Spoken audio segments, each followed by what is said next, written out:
ಫಾದರಿಗೆ ಭಕ್ತಿಪೂರ್ವಕ ನಮಸ್ಕಾರಗಳು. ಶ್ರೀ ಗುರುಭ್ಯೋ ನಮಃ. ಹರಿ ಓಂ. ಓಂ ಆಪ್ಯಾಯಂತು ಮಮಾಂಗಾನಿ ವಾಕ್ ಪ್ರಾಣಶ್ಚಕ್ಷುಶ್ರೋತ್ರಮಥೋ ಬಲಂ ಇಂದ್ರಿಯಾಣಿ ಚ ಸರ್ವಾಣಿ. ಸರ್ವಂ ಬ್ರಹ್ಮ ಉಪನಿಷದಂ ಮಾಹಂ ಬ್ರಹ್ಮ ನಿರಾಕುರ್ಯಾಂ ಮಾ ಬ್ರಹ್ಮ ನಿರಾಕರೋತ್. ಅನಿರಾಕರಣಮಸ್ತು ಅನಿರಾಕರಣಂ ಮೇ ಅಸ್ತು. ತದಾತ್ಮನಿ ನಿರತೇಯ ಉಪನಿಷತ್ಸು ಧರ್ಮಾಃ ತೇ ಮಯಿ ಸಂತು ತೇ ಮಯಿ ಸಂತು. ಓಂ ಶಾಂತಿ ಶಾಂತಿ ಶಾಂತಿ. ಹರಿ ಓಂ. ಶ್ರೀ ಹರಿವಾಯು ಗುರುಭ್ಯೋ ನಮಃ. ಪರಮ ಪೂಜ್ಯ ಶ್ರೀ ಶಿವರುದ್ರೇಂದ್ರ ತೀರ್ಥ ಗುರುಭ್ಯೋ ನಮಃ. ಎಲ್ಲ ಭಕ್ತರ ಪರವಾಗಿ ಪರಮ ಪೂಜ್ಯರಾದ ಶ್ರೀ ಶ್ರೀ ಸೂರ್ಯೇಂದ್ರ ತೀರ್ಥ ಶ್ರೀಪಾದರ ಪಾದರಂಧಗಳಿಗೆ ಅನಂತಾಂತ ನಮಸ್ಕಾರವನ್ನು ಸಮರ್ಪಣೆ ಮಾಡ್ತಾ, ಇವತ್ತಿನ ಈ ಉಪನಿಷತ್ತು ಏನು ಹೇಗೆ ನಮ್ಮ ಗುರುಗಳು ಹಿಂದಿನ ಉಪನಿಷತ್ತಲ್ಲಿ ಮಧುವಿದ್ಯೆ ಅಂತ ತಿಳಿಸ್ಕೊಟ್ರು, ಮುಂದೆ ಅನೇಕ ವಿದ್ಯೆಗಳು ಚಾಂದೋಗ್ಯ ಉಪನಿಷತ್ತಲ್ಲಿ ನಮಗೆ ಅನುಗ್ರಹ ಮಾಡಲಿದ್ದಾರೆ. ಗುರುಗಳು ದಯಮಾಡಿ ನಮ್ಮ ಮೇಲೆ ಅನುಗ್ರಹ ಮಾಡಿ, ಇದು ವಿಶೇಷವಾಗಿ ಅಲ್ಲಿ ಭಾರತದಲ್ಲಿ ಏಕಾದಶಿ, ನಮಗೆ ಪರ್ವಕಾಲ ದಶಮಿನೂ ಕೂಡ ಒಳ್ಳೆ ಶುದ್ಧವಾಗಿ ತತ್ವಜ್ಞಾನ ನಮಗೆ ಅನುಗ್ರಹ ಮಾಡಲಿ ಅಂತ ಗುರುಗಳಿಗೆ ಪ್ರಾರ್ಥನೆ ಮಾಡ್ಕೊಳ್ತೀವಿ. ತಾವು ಅನುಗ್ರಹ ಮಾಡಿ. ಶ್ರೀ ಗುರುಭ್ಯೋ ನಮಃ. ಹರಿ ಓಂ. ವಂದೇ ವಂದ್ಯಂ ವಿಧಿಭವ ಮಹೇಂದ್ರಾದಿ ವೃಂದಾರಕೇಂದ್ರೈಃ ವ್ಯಕ್ತಂ ವ್ಯಾಪ್ತಂ ಸ್ವಗುಣಗಣತೋ ದೇಶತಃ ಕಾಲತಶ್ಚ ಧೂತಾವದ್ಯಂ ಸುಖಚಿತಿಮಯೈರ್ಮಂಗಲೈರ್ಯುಕ್ತಮಂಗೈಃ ಸಾನಾಥ್ಯನ್ನೋ ವಿದಧದಧಿಕಂ ಬ್ರಹ್ಮನಾರಾಯಣಾಖ್ಯಂ ಭೂಷಾರತ್ನಂ ಭುವನಬಲಯಸ್ಯಾಖಿಲಾಶ್ಚರ್ಯರತ್ನಂ ಲೀಲಾರತ್ನಂ ಜಲಧಿದುಹಿತುರ್ದೇವತಾ ಮೌಲಿರತ್ನಂ ಚಿಂತಾರತ್ನಂ ಜಗತಿ ಭಜತಾಂ ಸತ್ಸರೋಜದ್ಯುರತ್ನಂ ಕೌಸಲ್ಯಾಯಾಲಸತು ಮಮ ಹೃನ್ಮಂಡಲೇ ಪುತ್ರರತ್ನಂ ಆಪಾದಮೌಲಿಪರ್ಯಂತಂ ಗುರುಣಾಮಾಕೃತಿಂ ಸ್ಮರೇತ್ ತೇನ ವಿಘ್ನಾಃ ಪ್ರಣಶ್ಯಂತಿ ಸಿದ್ಧ್ಯಂತಿ ಚ ಮನೋರಥಾಃ. ಆಪ್ಯಾಯಂತು ಮಮಾಂಗಾನಿ ವಾಕ್ ಪ್ರಾಣಶ್ಚಕ್ಷುಶ್ರೋತ್ರಮಥೋ ಬಲಮಿಂದ್ರಿಯಾಣಿ ಚ ಸರ್ವಾಣಿ. ಸರ್ವಂ ಬ್ರಹ್ಮ ಔಪನಿಷದಂ ಮಾಹಂ ಬ್ರಹ್ಮ ನಿರಾಕುರ್ಯಾಂ ಮಾ ಬ್ರಹ್ಮ ನಿರಾಕರೋತ್. ಅನಿರಾಕರಣಮಸ್ತು ಅನಿರಾಕರಣಂ ಮೇಸ್ತು. ತದಾತ್ಮನಿ ನಿರತೇಯ ಉಪನಿಷತ್ಸು ಧರ್ಮಾಃ ತೇ ಮಯಿ ಸಂತು ತೇ ಮಯಿ ಸಂತು. ಓಂ ಶಾಂತಿ ಶಾಂತಿ ಶಾಂತಿ. ಅತ್ಯುದ್ರಿಕ್ತ ವಿದೋಷ ಸತ್ಸುಖ ಮಹಾಜ್ಞಾನೇಕತಾನ ಪ್ರಭಾ ಸರ್ವಪ್ರಾಭವ ಶಕ್ತಿ ಭೋಗ ಬಲ ಸತ್ಸಾರಾತ್ಮ ದಿವ್ಯಾಕೃತಿಂ ಸೃಷ್ಟಿಸ್ಥಾನ ನಿರೋಧ ನಿತ್ಯ ನಿಯತಿ ಜ್ಞಾನ ಪ್ರಕಾಶಾವೃತಿ ಧ್ವಾಂತ ಮೋಕ್ಷ ವಿಮೋಕ್ಷದಂ ಹರಿಮಜಂ ನಿತ್ಯಂ ಸದೋಪಾಸ್ಮಹೇ. ಹಯಗ್ರೀವ ಮುಖೋದ್ಗೀರ್ಣ ಗೀರ್ಭಿರ್ದೇವಿ ರಮಾಪತಿಂ ಅಸ್ತು ವದ್ವಿಸ್ತೃತ ಗುಣಂ ಭೋಗಿ ಪ್ರಸ್ತರಶಾಯಿನಂ.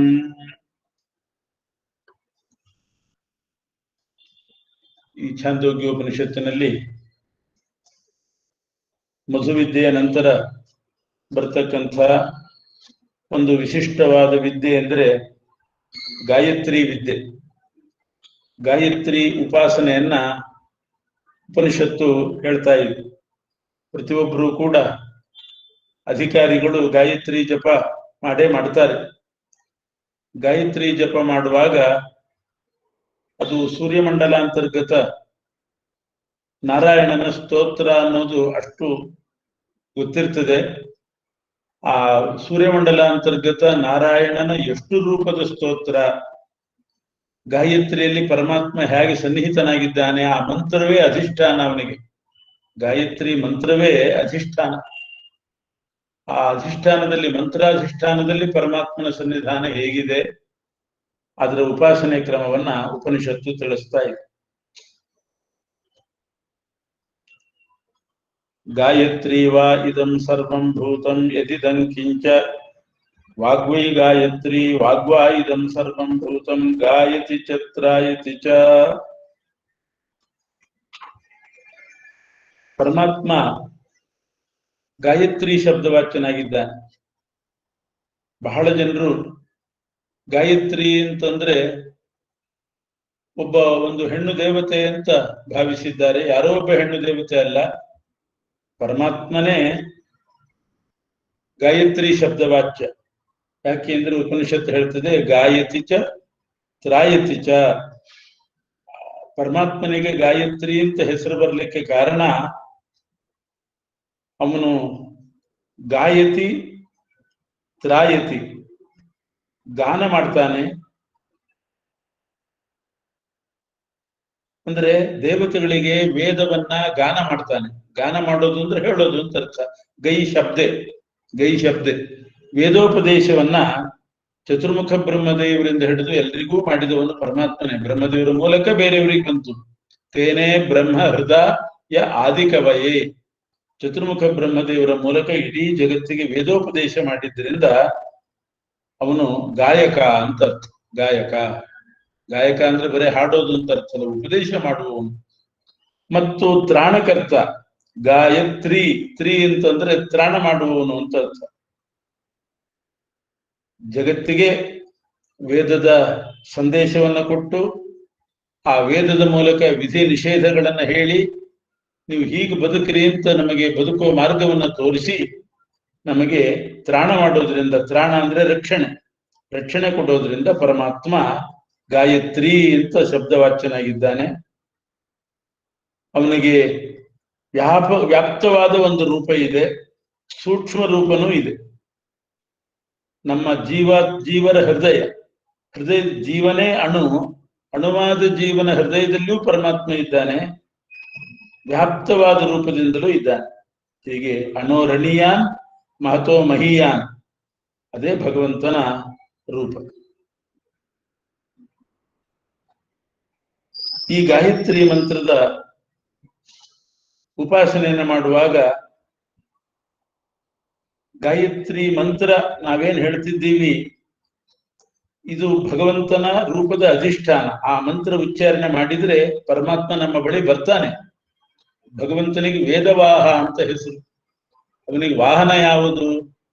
ಗರುಡ ದೇವರು ವಾಹನ, ಸರಿ, ವಾಯುದೇವರು ವಾಹನ. ನಮ್ಮಂಥವರಿಗೆ ಪರಮಾತ್ಮ ಬರಬೇಕಾದ್ರೆ, ನಮ್ಮ ಬಳಿಗೆ ಬರಬೇಕಾದ್ರೆ ಅವನಿಗೊಂದು ವಾಹನ ಬೇಕು. ವೇದವಾಹ, ವೇದ ಅನ್ನುವ ವಾಹನದ ಮೂಲಕ ಬರ್ತಾನೆ. ಅಂದ್ರೆ ಗಾಯತ್ರಿ ಮಂತ್ರ ಜಪ ಮಾಡಿದ್ರೆ ಆ ಮಂತ್ರದಲ್ಲಿ ಅಧಿಷ್ಠಿತನಾದ ಭಗವಂತ ಆ ಮಂತ್ರದ ಮೂಲಕ ನಮ್ಮ ಬಳಿ ಬರ್ತಾನೆ. ಯಾರನ್ನಾದ್ರೂ ಕರೆದ್ರೆ ಅವ್ರಿಗೆ ನಾವು ವಾಹನದ ಏರ್ಪಾಟ್ ಮಾಡ್ಬೇಕು. ವಾಹನ ಇದ್ರೆ ಬರ್ತಾರೆ, ನಮ್ಮ ಹತ್ರ ಬರ್ತಾರೆ.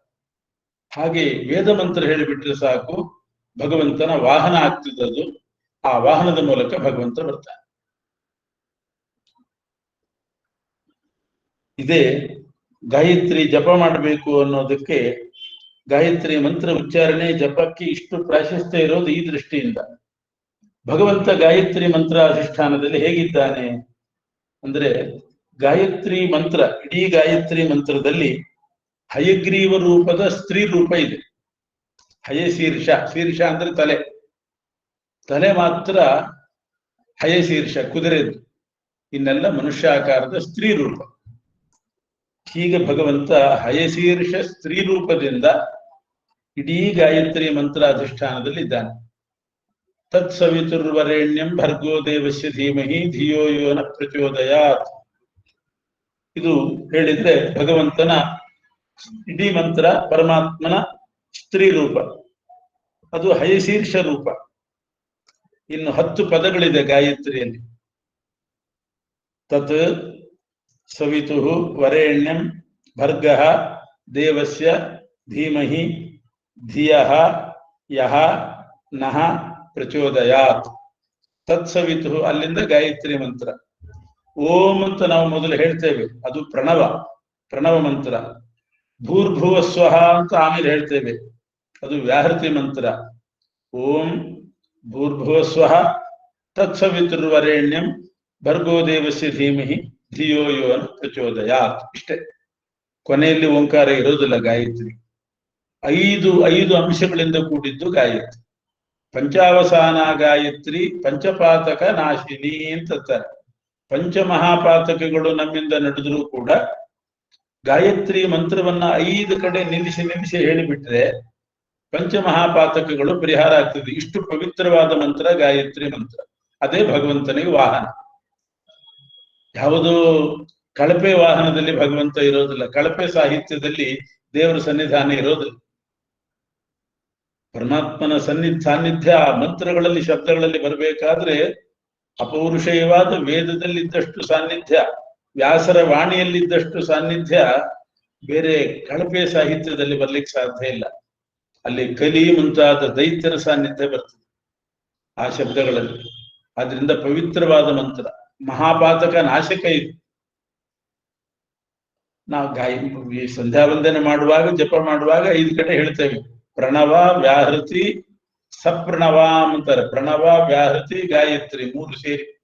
ಪ್ರಣವ ಅಂದ್ರೆ ಓಂಕಾರ, ಭೂರ್ಭುವ ಸ್ವಹ ವ್ಯಾಹೃತಿ, ಆಮೇಲೆ 3 ಪಾದ ಗಾಯತ್ರಿ, ತತ್ಸವಿತುರ್ವರೆಣ್ಯಂ ಭರ್ಗೋ ದೇವಸ್ಯ ಧೀಮಹಿ ಧಿಯೋ ಯೋ ನಃ ಪ್ರಚೋದಯಾತ್. 5 ಕಡೆ ನಿಲ್ಲಿಸಿ ಹೇಳಬೇಕು. ಅಂತೂ ಗಾಯತ್ರಿ ಅಂದ್ರೆ ತತ್ಸವಿತುರ್ವರೆಣ್ಯಂ ಅಲ್ಲಿಂದ, ಅದರಲ್ಲಿ 10 ಪದಗಳಿದೆ. ಅದು ಭೂತನಾಮಕವಾಗಿರ್ತಕ್ಕಂಥ ಮತ್ಸ್ಯಾದಿಗಳ ಅಧಿಷ್ಠಾನ. ದಶಾವತಾರ, ಮತ್ಸ್ಯ ಕೂರ್ಮೋ ವರಾಹಶ್ಚ ನಾರಸಿಂಹಶ್ಚ ವಾಮನಃ ರಾಮೋ ರಾಮಶ್ಚ ಕೃಷ್ಣಶ್ಚ ಬುದ್ಧ ಕಲ್ಕೀಚತೆ ದಶ. ಈ 10 ರೂಪಗಳಿಗೆ ಅಧಿಷ್ಠಾನ. ತತ್ಸವಿತುರ್ವರೆಣ್ಯಮ್ಮಲ್ಲಿಂದ 10 ಪದಗಳು. ಅದಕ್ಕೆ ಭೂತ ಅಂತ ಹೆಸರು. ಸಂಸ್ಕೃತದಲ್ಲಿ ಭೂತ ಅಂದ್ರೆ ಪೂರ್ಣ ಅಂತ ಅರ್ಥ. ಪ್ರತಿಯೊಂದು ಪೂರ್ಣವೇ. ಮತ್ಸ್ಯನು ಪೂರ್ಣ, ಮತ್ಸ್ಯ ಕೂರ್ಮ ವರಾಹ ಎಲ್ಲವೂ ಕೂಡ ಪರಿಪೂರ್ಣವೇ. ಹೀಗಾಗಿ ಪರಿಪೂರ್ಣವಾಗಿರ್ತಕ್ಕಂಥ 10 ರೂಪಗಳೇನಿದೆ ಅದು ಈ 10 ಪದಗಳಲ್ಲಿ ನೆಲೆಸಿದೆ. ಆದ್ರಿಂದ 2ನೇ ಉಪಾಸನೆ ಇದು. ಮೊದಲು ಇಡೀ ಮಂತ್ರದಲ್ಲಿ ಹಯಶೀರ್ಷವಾಗಿರ್ತಕ್ಕಂಥ ಗಾಯತ್ರಿ ಮಂತ್ರ, ಅದರ ಉಪಾಸನೆ. 10 ಪದಗಳೇನಿದೆ, 10 ಪದಗಳಲ್ಲಿ 10 ಅವತಾರ, ದಶಾವತಾರ ರೂಪಗಳ ಉಪಾಸನೆ. 3ನೇದ್ದಾಗಿ ನಾವು ತಿಳ್ಕೊಳ್ಬೇಕಾದ್ದು, ಗಾಯತ್ರಿಯ ಮಂತ್ರ ಉಚ್ಚಾರಣೆ ಮಾಡಲಿಕ್ಕೆ ನಮಗೆ ವಾಗೀಂದ್ರಿಯ ಬೇಕು. ವಾಗೀಂದ್ರಿಯದಿಂದ ಗಾಯತ್ರಿ ಮಂತ್ರ ಉಚ್ಚಾರಣೆ ಮಾಡ್ತೇವೆ. ಆ ವಾಗೀಂದ್ರಿಯದಲ್ಲಿ ಮತ್ತೆ ಭಗವಂತನ ಸ್ತ್ರೀ ರೂಪವೇ ಇದೆ. ಅದು ಹಯಶೀರ್ಷ ರೂಪ. ಮುಖ ಕುದುರೆದ್ದು, ಇನ್ನೆಲ್ಲ ಕೆಳಗಿನ ಭಾಗ ಎಲ್ಲ ಸ್ತ್ರೀ ರೂಪ. ಇದು ವಾಗೀಂದ್ರಿಯದಲ್ಲಿರುವಂತಹ ರೂಪ. ಮತ್ತೊಂದು ಉಪಾಸನೆ ಪೃಥ್ವಿ. ನಾವು ಪೃಥ್ವಿಯಲ್ಲಿದ್ದು ಉಪಾಸನೆ ಮಾಡ್ತೇವೆ. ಪೃಥ್ವಿಯಲ್ಲಿರ್ತಕ್ಕಂಥ ಹಳದಿ ಬಣ್ಣದ ಸ್ತ್ರೀ ರೂಪ. ಇವೆಲ್ಲ ಸ್ತ್ರೀ ರೂಪಗಳೇ ಜಾಸ್ತಿ. 3 ಗಾಯತ್ರಿ ಮಂತ್ರದಲ್ಲಿ ಹಯಶೀರ್ಷವಾದ ಸ್ತ್ರೀ ರೂಪ, ವಾಗೀಂದ್ರಿಯದಲ್ಲಿಯೂ ಹಯಶೀರ್ಷ ಸ್ತ್ರೀ ರೂಪ, ಪೃಥ್ವಿಯಲ್ಲಿ ಪೀತವರ್ಣದ ಅಂದ್ರೆ ಹಳದಿ ಬಣ್ಣದ ಸ್ತ್ರೀ ರೂಪ. ಇನ್ನು ಉಚ್ಚಾರಣೆ ಮಾಡುವ ಗಾಯತ್ರಿ ಮಂತ್ರ ಜಪ ಮಾಡತಕ್ಕಂಥ ಜೀವ ಏನಿದ್ದಾನೆ, ಆ ಜೀವನ ಒಳಗೆ ಶರೀರ ಅನ್ನೋ ಹೆಸರಿನಿಂದ ಪರಮಾತ್ಮ ಇರ್ತಾನೆ. ಆ ಗಾಯತ್ರಿ ಜಪ ಮಾಡುವ ಜೀವನ ಹೃದಯದಲ್ಲಿ ಹೃದಯ ಅಂತರ್ಗತ ಪರಮಾತ್ಮ ಇರ್ತಾನೆ. ಹೀಗೆ 6 ರೀತಿಯಲ್ಲಿ ಗಾಯತ್ರಿ ಜಪ ಮಾಡುವಾಗ ಭಗವಂತನ ಉಪಾಸನೆ ಮಾಡಬೇಕು. ಅದನ್ನೇ ಗಾಯತ್ರಿ ಇತಿಹಾಸ ಹೇಳುವಾಗ ಹೇಳೋದುಂಟು. ಗಾಯತ್ರಿ ಛಂದಃ ವಿಶ್ವಾಮಿತ್ರ ಋಷಿ ಸವಿತಾ ದೇವತಾ ಅಗ್ನಿರ್ಮುಖಂ ಬ್ರಹ್ಮ ಶಿರಃ ವಿಷ್ಣು ಹೃದಯಂ ರುದ್ರಶಿಖಾ ಅಂತೆಲ್ಲ ಹೇಳಿ ಕೊನೆಗೆ ಅಲ್ಲಿ ತ್ರಿಪದ ಷಟ್ಕುಕ್ಷಿ ಪಂಚಶೀರ್ಷ ಅಂತ ಬರ್ತದೆ. ತ್ರಿಪದ 3 ಪಾದಗಳು ಗಾಯತ್ರಿಯಲ್ಲಿ. ಷಟ್ಕುಕ್ಷಿ ಅಂದ್ರೆ 6 ಹೊಟ್ಟೆ ಅಂತ ಅರ್ಥ ಅಲ್ಲ. ಕುಕ್ಷಿ ಅಂದ್ರೆ ಹೊಟ್ಟೆ. ಇಲ್ಲಿ ಷಟ್ಕುಕ್ಷಿ ಅಂತಂದ್ರೆ 6 ಭಗವದ್ ರೂಪಗಳ ಸನ್ನಿಧಾನ ಗಾಯತ್ರಿಯಲ್ಲಿದೆ. ಷಟ್ಕುಕ್ಷಿ ಪಂಚಶೀರ್ಷ ಅದನ್ನಾಗಲೇ ಹೇಳಿದೆ. 5 ಕಡೆ ಅವಸಾನಗೊಳಿಸಿ ಹೇಳಬೇಕು. ಓಂ ಭೂರ್ಭುವ ಸ್ವಃ ತತ್ಸವಿತುರ್ವರೆಣ್ಯಂ ಭರ್ಗೋ ದೇವಸ್ಯ ಧೀಮಹಿ ಧಿಯೋ ಯೋ ನಃ ಪ್ರಚೋದಯಾತ್. ಈ ರೀತಿ ಹೇಳಿದರೆ ಪಂಚಶೀರ್ಷ. 6 ರೂಪಗಳ ಚಿಂತನೆ ಮಾಡಬೇಕು. ಇಡೀ ಗಾಯತ್ರಿ ಮಂತ್ರದಲ್ಲಿ ಹಯಶೀರ್ಷ ಸ್ತ್ರೀ ರೂಪ, ತತ್ ಸವಿತು ವರೆಣ್ಯಂ ಭರ್ಗ, ಅಲ್ಲಿ 10 ಅವತಾರ, 10 ಪದ ಇದೆ, ದಶಾವತಾರ. ಇನ್ನು ವಾಗೀಂದ್ರಿಯದಲ್ಲಿ ನಾವು ಗಾಯತ್ರಿ ಉಚ್ಚಾರಣೆ ಮಾಡುವ ನಮ್ಮ ನಾಲಿಗೆ ತುದಿಯಲ್ಲಿರುವ ವಾಗೀಂದ್ರಿಯದಲ್ಲಿ ಹಯಶೀರ್ಷ ಸ್ತ್ರೀ ರೂಪ, ಕೂತಿರ್ತೇವೆ ಜಪ ಮಾಡುವಾಗ, ಪೃಥ್ವಿಯಲ್ಲಿರೋದು ಪೀತ ಬಣ್ಣದ ಹಳದಿ ಬಣ್ಣದ ಸ್ತ್ರೀ ರೂಪ. ನಮ್ಮ ಶರೀರದಲ್ಲಿರೋದು ಇದು ಜೀವನಲ್ಲಿರುವುದು ಶರೀರ ನಾಮಕ ರೂಪ. ಹೃದಯದಲ್ಲಿರೋದು ಹೃದಯಾಂತರ್ಗತ ಹೃದಯ ನಾಮಕ ರೂಪ. ಹೀಗೆ 6 ರೂಪಗಳನ್ನ ಉಪಾಸನೆ ಮಾಡಬೇಕು. ಅಷ್ಟು ಉಪಾಸನೆ ಸಾಧ್ಯ ಇಲ್ಲದೆ ಇದ್ರೆ ತಿಳ್ಕೊಳ್ಬೇಕು, ಅಷ್ಟಾದ್ರೂ ಸರಿ. ಈ ಗಾಯತ್ರಿಯನ್ನ ಇನ್ನೊಂದು ದೃಷ್ಟಿಯಿಂದ ಹೇಳುವಾಗ ಚತುಷ್ಪದ ಅಂತಾರೆ. 4 ಪಾದಗಳು ಗಾಯತ್ರಿಯಲ್ಲಿದೆ. 4 ಪಾದ ಅಂತಂದ್ರೆ ತತ್ಸವಿತುರ್ವರೆಣ್ಯಂ 1, ಭರ್ಗೋ ದೇವಸ್ಯ ಧೀಮಹಿ 2, ಧಿಯೋ ಯೋ ನಃ ಪ್ರಚೋದಯಾತ್ ಇದು 3ನೇ ಪಾದ. ಇನ್ನೊಂದು ಓಂಕಾರ. ಓಂಕಾರ ಒಂದನ್ನ ಸೇರಿ ಇಟ್ಟುಕೊಂಡು ಚತುಷ್ಪದ ಗಾಯತ್ರಿ ಅಂತ ಅದನ್ನ ಕರೀತಾರೆ. ಓಂಕಾರ ಸೇರಿಸ್ಬೇಕು, ಗಾಯತ್ರಿಯಲ್ಲಿ 3 ಪಾದ ಮಾಡ್ಬೇಕು, ಆವಾಗ ಚತುಷ್ಪದ ಆಗ್ತದೆ. ಕೆಲವರು 24 ಅಕ್ಷರದ ಗಾಯತ್ರಿಯನ್ನೇ 6 ಅಕ್ಷರ ಅಂತ ಮಾಡಿ, 6 ಅಕ್ಷರಕ್ಕೆ ಒಂದೊಂದು ಪಾದ ಅಂತ ಮಾಡಿ 6 4 24 ಅಂತ ಮಾಡ್ತಾರೆ. ಅದು ಸರಿಯಲ್ಲ. ಆ ವ್ಯಾಖ್ಯಾನ ಆಚಾರ್ಯರಿಗೆ ಸಮ್ಮತ ಅಲ್ಲ. ತತ್ಸವಿತುರ್ವರೆಣ್ಯಂ ಭರ್ಗೋ ದೇವಸ್ಯ ಧೀಮಹಿ ಧಿಯೋ ಯೋ ನಃ ಪ್ರಚೋದಯಾತ್ 1 ಪ್ರಣವ ಸೇರಿಸಿ ಬಿಟ್ರೆ ಚತುಷ್ಪಾದ ಆಗ್ತದೆ ಅನ್ನೋದು ನಮ್ಮ ಶ್ರೀಮದ್ ಆಚಾರ್ಯರ ವಿವರಣೆ. ಯಾಕೆ ಈ ರೀತಿ 4 ಭಾಗ ಮಾಡಬೇಕು ಅಂದ್ರೆ, ಮತ್ತೆ ಪರಮಾತ್ಮನ ಮತ್ತೊಂದು ರೀತಿಯಾದ 4 ರೂಪಗಳಿದೆ, ಅದನ್ನು ಅನುಸಂಧಾನ ಮಾಡ್ಕೋಬೇಕು. ನಾರಾಯಣ, ವಾಸುದೇವ, ವೈಕುಂಠ, ಇದು 3 ಆ ಪರಮಾತ್ಮನ 3 ಲೋಕದಲ್ಲಿರುವಂತಹ ರೂಪ. ಇನ್ನೊಂದು ಇಡೀ ಪ್ರಪಂಚದಲ್ಲಿ ವ್ಯಾಪಿಸಿದ ರೂಪ ಮತ್ತೊಂದು. ಈಗ ನಾರಾಯಣ ಅನ್ನೋ ರೂಪ ಶ್ವೇತದ್ವೀಪದಲ್ಲಿರೋದು. ಅದೊಂದು ಶ್ವೇತದ್ವೀಪ ಅಂತ ಪರಮಾತ್ಮನ ಮಂದಿರ. ಕ್ಷೀರ ಸಮುದ್ರದಲ್ಲಿ ಆ ಹಾಲು ಗಟ್ಟಿಯಾಗಿ ಕೆನೆ ಕಟ್ಟಿ, ಆ ಹಾಲಿನ ಕೆನೆಯಿಂದಲೇ ಒಂದು ಮನೆ ತಯಾರಾಗಿದೆ, ಅದ್ಭುತವಾದ ಮನೆ. ಅದಕ್ಕೆ ಶ್ವೇತದ್ವೀಪ ಅಂತ ಹೆಸರು. ದ್ವೀಪ ಅಂದ್ರೆ ಅದು ಐಲ್ಯಾಂಡ್ ಅಲ್ಲ, ಬಿಳಿ ಬಣ್ಣದ ಒಂದು ಪರಮಾತ್ಮನ ಅದ್ಭುತವಾದ ಮನೆ. ಅದು ಕ್ಷೀರ ಸಮುದ್ರದಲ್ಲಿ ಇರೋದು, ಅದಕ್ಕೆ ಶ್ವೇತದ್ವೀಪ ಅಂತ ಆ ಮನೆಗೆ ಹೆಸರು. ಅಲ್ಲಿ ನಾರಾಯಣ ರೂಪದಿಂದ ಪರಮಾತ್ಮ ಇರ್ತಾನೆ. ಅನಂತಾಸನ ಅಂತ ಇನ್ನೊಂದು ಲೋಕ ಇದೆ, ಅದು ಭೂಮಿಯಲ್ಲೇ ಬರೋದು. ಇವೆರಡು ಲೋಕಗಳು ಕೂಡ ಭೂಮಿಯಲ್ಲೇ. ಈಗ ನಾವಿರೋದು ಭೂಲೋಕ, ಇದರಲ್ಲಿ ಭೂಮಿಯ ಸುತ್ತಲೂ ಘನೋದಕ ಸಮುದ್ರ ಅಂತ ಒಂದು ಸಮುದ್ರ ಇದೆ, ಇಡೀ ಭೂಮಿಯನ್ನು ಸುತ್ತ ಹಾಕಿ. ಭೂಮಿ ಅಂದ್ರೆ ಸಪ್ತದ್ವೀಪ 7 ಸಾಗರಗಳು ಬಂತು, ಅದೆಲ್ಲ ಸೇರಿಯೇ ಭೂಮಿ. ಅದರ ಸುತ್ತಲೂ ಇರೋದು ಘನೋದಕ ಸಮುದ್ರ ಅಂತ, ಈ ಚತುಸ್ಸಾಗರಗಳಿಗಿಂತ ಬೇರೆ ಅದೊಂದು. ಅದು ಭೂಮಿಯ ಸುತ್ತಲೂ ಇರೋದು ತಮೋ ಭಾಗ, ಗಟ್ಟಿಯಾದ ತಮಸ್ಸು. ಅದರ ಸುತ್ತಲೂ ಇರೋದು ಘನೋದಕ ಸಮುದ್ರ. ಆ ಘನೋದಕ ಸಮುದ್ರದಲ್ಲಿ ಅನಂತಾಸನ ಅನ್ನುವಂಥ ಒಂದು ಲೋಕ ಇದೆ. ಆದ್ರಿಂದ ಅದು ಭೂಲೋಕದಲ್ಲೇ ಬರೋದು. ನಮ್ಮ ಶಾಸ್ತ್ರದ ಪ್ರಕಾರ ಭೂಲೋಕ ಅಂತಂದ್ರೆ ಬ್ರಹ್ಮಾಂಡದ ಮಧ್ಯದಲ್ಲಿರೋದು. ಈ ಭೂಲೋಕದಲ್ಲಿ 3 ಭಾಗ, ಭೂಭಾಗ, ಅದರ ಸುತ್ತಲೂ ತಮೋಭಾಗ, ಅದರ ಸುತ್ತಲೂ ಜಲಭಾಗ ಅಂತ 3 ಭಾಗ ಇದೆ. ಇದಿಷ್ಟು ಸೇರಿಸಿ ಭೂಲೋಕವೇ. ಭೂಭಾಗದಲ್ಲಿ ಸಪ್ತದ್ವೀಪ 7 ಸಾಗರಗಳು ಬರ್ತದೆ. ಅದೊಂದು ಸಣ್ಣ ಬಳೆ ಇದ್ದ ಹಾಗೆ.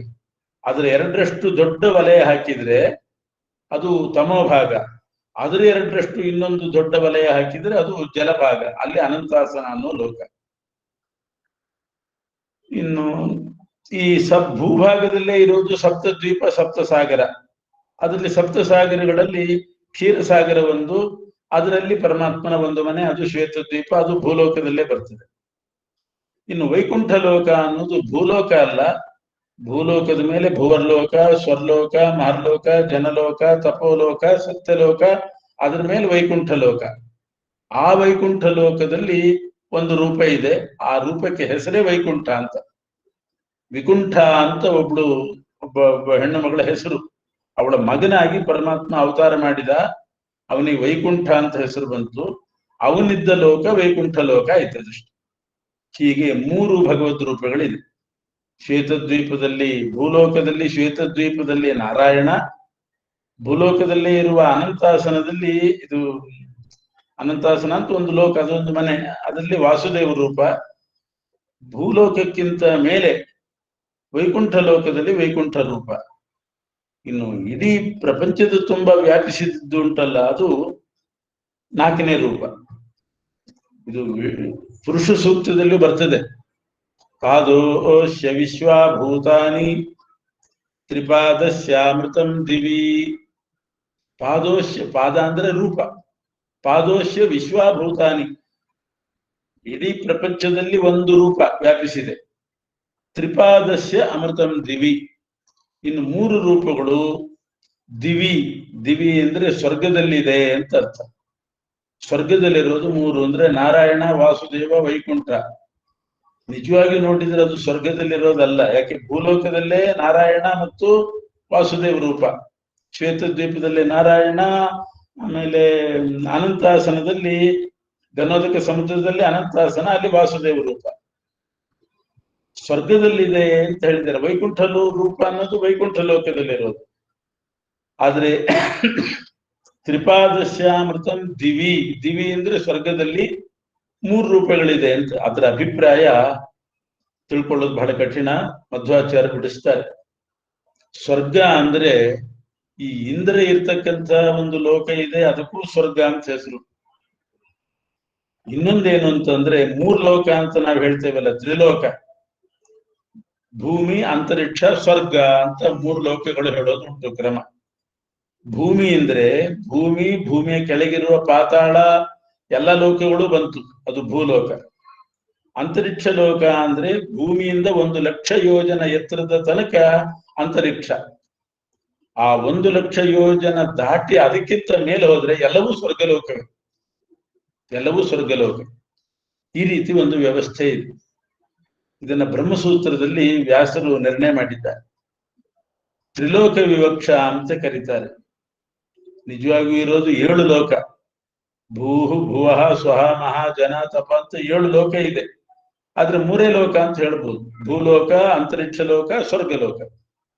ಆವಾಗ ಅಂತರಿಕ್ಷದ ಮೇಲಿಂದೆಲ್ಲ ಸ್ವರ್ಗಲೋಕವೇ. ಈಗ ಈ 3 ರೂಪಗಳು ಸ್ವರ್ಗಲೋಕದಲ್ಲಿದೆ ಅಂದ್ರೆ ಸರಿ ಹೋಗ್ತದೆ. ಯಾಕೆ ಅಂದ್ರೆ ನಾರಾಯಣ ರೂಪ ಶ್ವೇತದ್ವೀಪದಲ್ಲಿರೋದು, ಅದು ಭೂಮಿಯಲ್ಲೇ ಇದೆ. ಶ್ವೇತದ್ವೀಪ ಕ್ಷೀರ ಸಮುದ್ರದಲ್ಲಿರೋ ಮನೆ. ಆದ್ರೆ ಅದರ ಎತ್ತರ ಇದೆಯಲ್ಲ, ಹೈಟ್, ಅದು ಭೂಮಿಯಲ್ಲಿದ್ರೂ ಕೂಡ 1,00,000 ಯೋಜನ ಎತ್ತರದ ಮನೆ ಅದು. ಅಂದ್ರೆ ಅಂತರಿಕ್ಷಕ್ಕೂ ಮೀರಿ ಹೋಯ್ತು. ಅಂತರಿಕ್ಷ ಲೋಕ ಇರೋದೇ ಭೂಮಿ ಬಿಟ್ರೆ ಮೇಲಿಂದೆಲ್ಲ ಅಂತರಿಕ್ಷ, ಅದು 1,00,000 ಯೋಜನ. ಅದಕ್ಕಿಂತಲೂ ದಾಟಿ ಮೇಲೆ ಹೋಗಿದೆ ಆ ಶ್ವೇತದ್ವೀಪ ಅನ್ನೋ ಮನೆ, ಅಷ್ಟು ಎತ್ತರದ್ದು. ಆದ್ರಿಂದ ಒಂದು ಅಂತರಿಕ್ಷಕ್ಕಿಂತ ಮೇಲಿಂದೆಲ್ಲ ಸ್ವರ್ಗವೇ. ಆ ಭೂಲೋಕದಲ್ಲಿದ್ದ ಶ್ವೇತದ್ವೀಪ ಭೂಲೋಕದ ಮನೆಯಾದರೂ ಕೂಡ ಅದರ ಎತ್ತರ ಅಂತರಿಕ್ಷ ಮೀರಿ ಮೇಲೆ ಹೋದದ್ರಿಂದ ಸ್ವರ್ಗದಲ್ಲಿದೆ ಅಂತಲೇ ಆಯ್ತು. ಇನ್ನು ಅನಂತಾಸನ ಭೂಲೋಕದ್ದೇ, ಗಣೋದಕ ಸಮುದ್ರದಲ್ಲಿರೋದು. ಭೂಭಾಗ ಜಲ, ತಮೋಭಾಗ ಜಲಭಾಗದಲ್ಲಿ ಅನಂತಾಸನ. ಅಲ್ಲಿರುವ ವಾಸುದೇವ ರೂಪ ಅದು ಸ್ವರ್ಗದಲ್ಲಿದೆ ಅಂತಲೇ ಹೇಳ್ಬೇಕು. ಯಾಕೆ ಅಂದ್ರೆ ಅನಂತಾಸನವೂ ಕೂಡ 1,00,000ಕ್ಕಿಂತ ಎತ್ತರವೇ ಇದೆ. ಆ ಮನೆನೂ ಕೂಡ ಭೂಲೋಕದಲ್ಲಿದ್ರು ಎತ್ತರ 1,00,000 ದಾಟಿ ಮೇಲೆ ಹೋದದ್ರಿಂದ ಅನಂತಾಸನವು ಕೂಡ ಸ್ವರ್ಗ ಅಂತಲೇ ಅನಿಸ್ಕೊಂಡ್ಬಿಡ್ತು. ವಾಸುದೇವ ರೂಪ ಸ್ವರ್ಗದಲ್ಲಿ. ವೈಕುಂಠ ಅಂತೂ ಸ್ವರ್ಗಕ್ಕಿಂತ ಮೇಲಿರೋದು, ಅದೆಲ್ಲ ಮೇಲಿಂದೆಲ್ಲ ಸ್ವರ್ಗ ಅಂತಂದಾಗ ವೈಕುಂಠವು ಸ್ವರ್ಗ ಅಂತಲೇ ಪರಿಗಣಿಸಬಹುದು. ಹೀಗೆ ತ್ರಿಪಾದಶ್ಯಾಮೃತಂ ದಿವಿ, 3 ಲೋಕ ಸ್ವರ್ಗದಲ್ಲಿದೆ ಅಂತಂದ್ರೆ 1,00,000 ಯೋಜನಕ್ಕಿಂತ ಎತ್ತರದ, ಅಂತರಿಕ್ಷಕ್ಕಿಂತ ಎತ್ತರದ ಶ್ವೇತದ್ವೀಪ ಅನ್ನೋ ಮನೆಯಲ್ಲಿ 1 ಲೋಕ, 1,00,000 ಯೋಜನ ಎತ್ತರದಲ್ಲಿರೋದ್ರಿಂದ ಸ್ವರ್ಗ ಅಂತ ಅನಿಸ್ಕೊಂಡಿರುವ ಆ ಭಾಗದಲ್ಲಿ ವ್ಯಾಪಿಸಿದ್ದು ವಾಸುದೇವ ರೂಪ. 1,00,000 ಯೋಜನಕ್ಕಿಂತ ಮೇಲೇನೆ ಇರೋದು ವೈಕುಂಠ ಲೋಕ. ಇದು 3 ಆಯ್ತು. ಎಲ್ಲ ಜೀವರಲ್ಲಿರೋ ರೂಪ ಅದು 4ನೇ ರೂಪ. ಈ 4 ರೂಪಗಳನ್ನ ಹೇಳುವಂತಹದ್ದು ಈ 4 ಪಾದ. ಓಂ ಅನ್ನೋದು 1, ತತ್ಸವಿತುರ್ವರೆಣ್ಯಂ ಅಂತ 1, ಭರ್ಗೋ ದೇವಸ್ಯ ಧೀಮಹಿ ಧಿಯೋ ಯೋ ನಃ ಪ್ರಚೋದಯಾತ್. ಹೀಗೆ ಚತುಷ್ಪದ ಗಾಯತ್ರಿ. ಗಾಯತ್ರಿ ಜಪ ಮಾಡುವಾಗ 6 ರೂಪಗಳನ್ನು ಚಿಂತನೆ ಮಾಡುವಂತೆ ಈ 4 ರೂಪಗಳನ್ನು ಕೂಡ ಧ್ಯಾನ ಮಾಡಬೇಕು. ಅಷ್ಟು ಉಪಾಸನೆ ಮಾಡ್ಲಿಕ್ಕಾಗದೆ ಇದ್ರೆ ಈ 4 ರೂಪಗಳ ಸ್ತೋತ್ರ ಇದು ಅನ್ನೋದಂತೂ ತಿಳ್ಕೊಳ್ಬೇಕು. ನಾರಾಯಣ, ವಾಸುದೇವ, ವೈಕುಂಠ ಮತ್ತು ಸರ್ವಜೀವರಲ್ಲಿರೋ ರೂಪ. ಇನ್ನೊಂದು ರೀತಿಯಲ್ಲಿಯೂ ಕೂಡ 4 ರೂಪಗಳನ್ನ ಧ್ಯಾನ ಮಾಡಬೇಕು.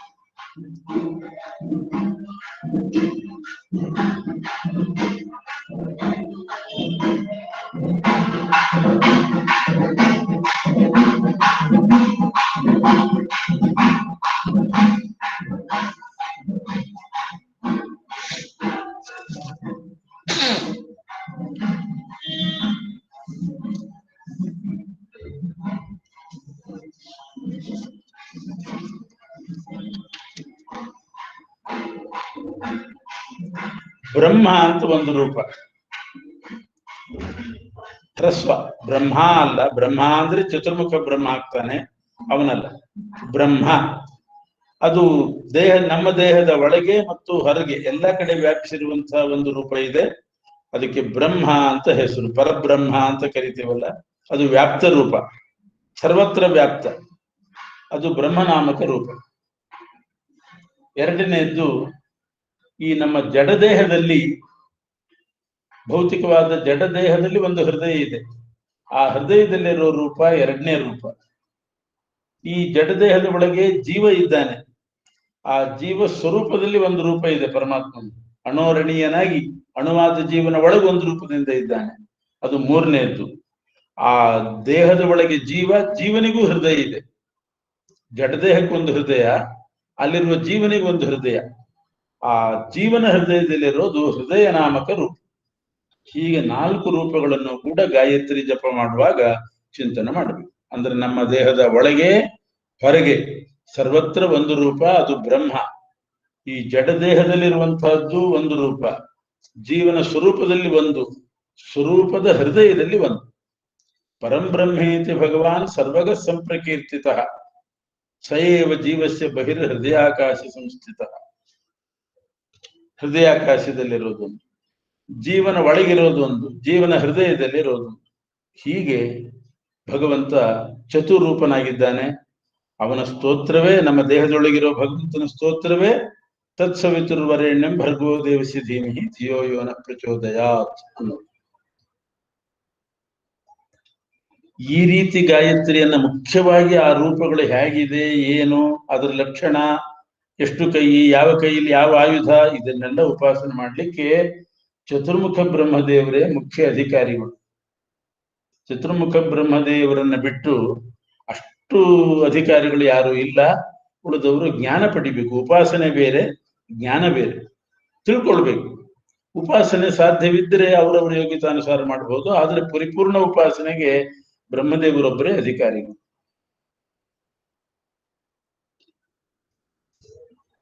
ಇಷ್ಟು ಗಾಯತ್ರಿ ವಿದ್ಯೆಯನ್ನ ಹೇಳಿದರು. ಈ ಗಾಯತ್ರಿ ಉಪಾಸನೆ ಹೇಳುವಾಗ ಒಂದು ಹೃದಯದಲ್ಲಿರ್ತಕ್ಕಂಥ ಹೃದಯ ಅನ್ನೋ ರೂಪದ ಪ್ರಸ್ತಾಪನೆ ಬಂತು. ನಮ್ಮ ದೇಹದ ಒಳಗೆ ಹೊರಗೆ, ಜಡದೇಹದಲ್ಲಿ, ಜೀವನ ಸ್ವರೂಪದಲ್ಲಿ, ಜೀವನ ಹೃದಯದಲ್ಲಿ. ಆ ನಮ್ಮ ದೇಹದೊಳಗೆ ಜೀವ ಇದ್ದಾನೆ, ಜೀವನಿಗೊಂದು ಹೃದಯ, ಆ ಹೃದಯದಲ್ಲಿ ಹೃದಯ ನಾಮಕ ಪರಮಾತ್ಮ ಇದ್ದಾನೆ. ಆ ಹೃದಯ ಅನ್ನೋ ಭಗವಂತನ ಉಪಾಸನಾ ಕ್ರಮವನ್ನ ಈಗ ಹೇಳ್ತಾ ಇದ್ದಾರೆ. ಹೃದಯದಲ್ಲಿರೋ ಪರಮಾತ್ಮನಿಗೆ ಅದೇ ಮನೆ. ನಮ್ಮ ಹೃದಯ ಏನಿದೆ ಅದೇ ಮನೆ. ಹೃತ್ಕಮಲವೇ ಮನೆ.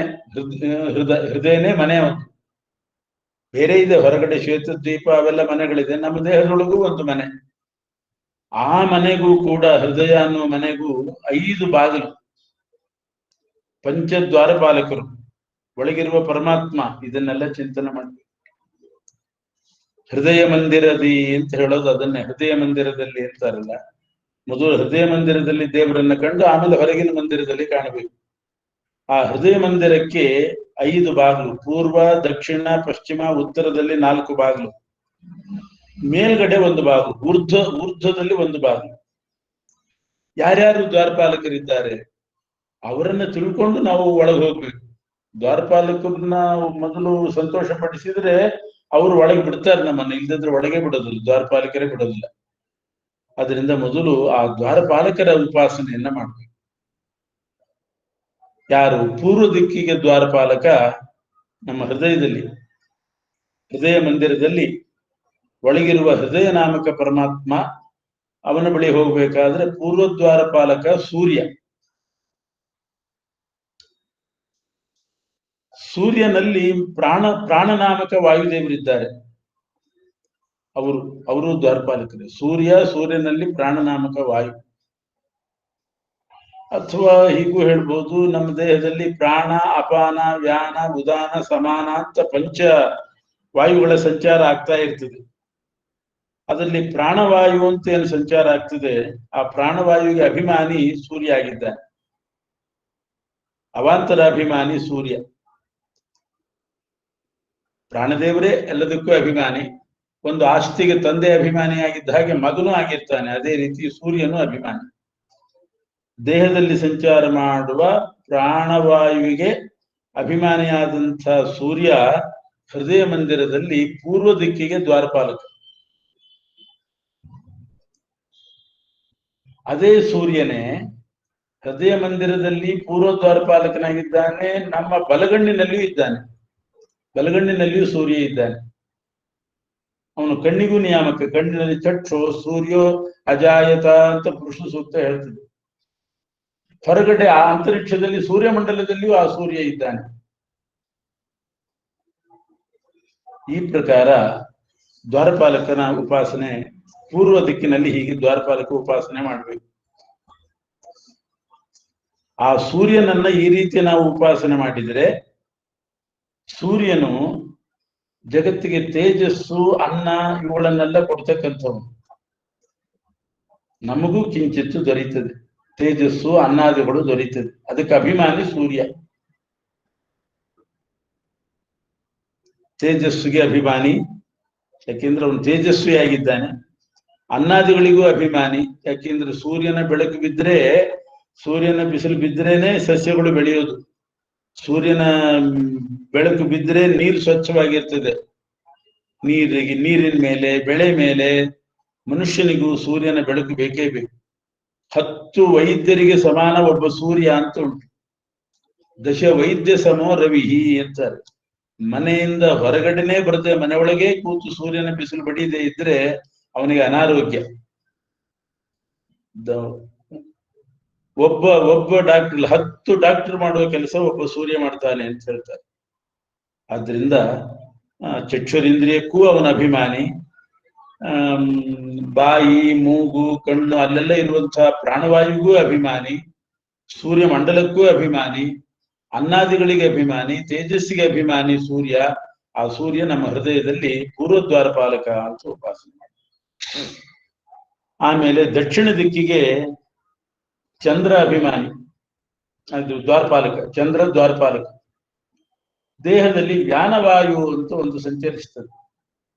ವ್ಯಾನವಾಯು ಅಂತ ಅಂದ್ರೆ ಈ ನಾವು ತಿಂದ ಆಹಾರವನ್ನ ಬೇರೆ ಅದರ ರಸ, ಆಹಾರದ ರಸ ಏನಾಗ್ತದೆ, ಆ ರಸವನ್ನ ಎಲ್ಲ ನಾಡಿಗಳಿಗೆ ಸಪ್ಲೈ ಮಾಡ್ಬೇಕು. ಎಲ್ಲ ನಾಡಿಗಳಿಗೆ ಅದನ್ನ ಮುಟ್ಟಿಸ್ಬೇಕು.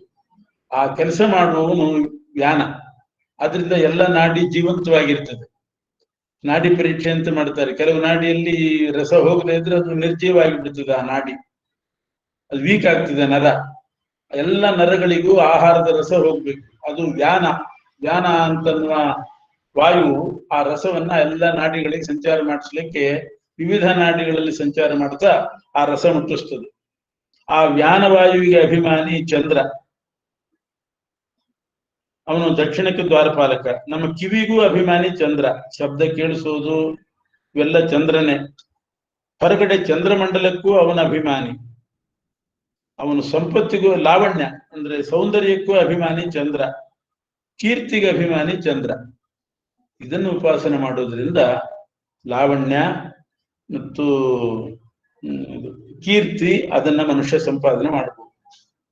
ಹೀಗೆ ಹೃದಯ ನಾಮಕ ಪರಮಾತ್ಮನ ಹೃದಯ ಮಂದಿರದಲ್ಲಿ ದಕ್ಷಿಣ ದ್ವಾರಪಾಲಕ ಚಂದ್ರ ಅಂತ ಆಯ್ತು. ಇನ್ನು ಪಶ್ಚಿಮ ದ್ವಾರಕ್ಕೆ ಅಗ್ನಿ. ಹೃದಯದಲ್ಲಿ ಅಗ್ನಿ ಇದ್ದಾನೆ.